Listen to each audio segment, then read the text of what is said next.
po kayo sa survey bilang Presidential po. 2028. Naku, hindi ko iniisip yun. Pero pwede. Basta hindi ko iniisip yun. Bagamat hindi pa nagpapahayag si Senator Raffy Tulfo ng kanyang kagustuhan tumakbo para sa 2028, ay marami na ang tao na gusto siyang mamuno sa ating bansa base sa performance niya sa Senado.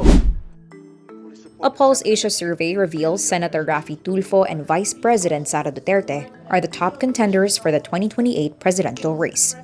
In the survey conducted from March 6 to 10, it shows Tulfo obtaining 35% voter preference and Duterte receiving 34% support. Unang-una nga dito ay ang malasakit sa karaniwan mamamayan.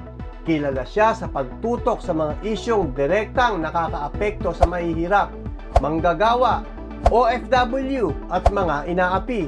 Marami ang naniniwalang dala niya sa Senado ang boses ng masa.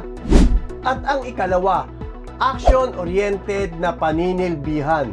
Tulad ng kanyang estilo sa media, gusto ng mga tao na mabilis siyang umaaksyon sa mga problema.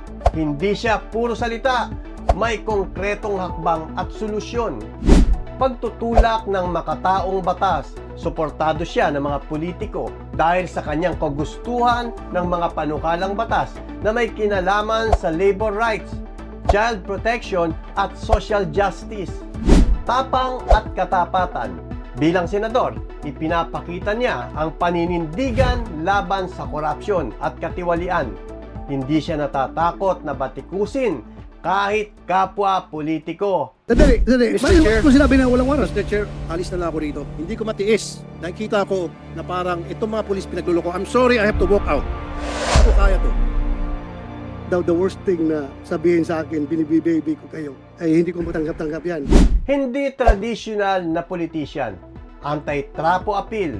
Marami ang naaakit sa kanya dahil hindi siya galing sa tradisyonal na politika. Isa siyang outsider na pinaniniwalaan tunay na naglilingkod, hindi lang para sa pansariling interes. Mula nang maging senador siya ay wala siyang pahinga sa pagsasagawa ng hearing patungkol sa katiwalian at kanya din personal na iniinspeksyon ang mga kumpanya na may sari-saring paglabag sa batas at sa mga tao. Yan ang dahilan kung bakit gusto ng mga tao ang estilo ni Senator Raffy Tulfo pagdating sa politika.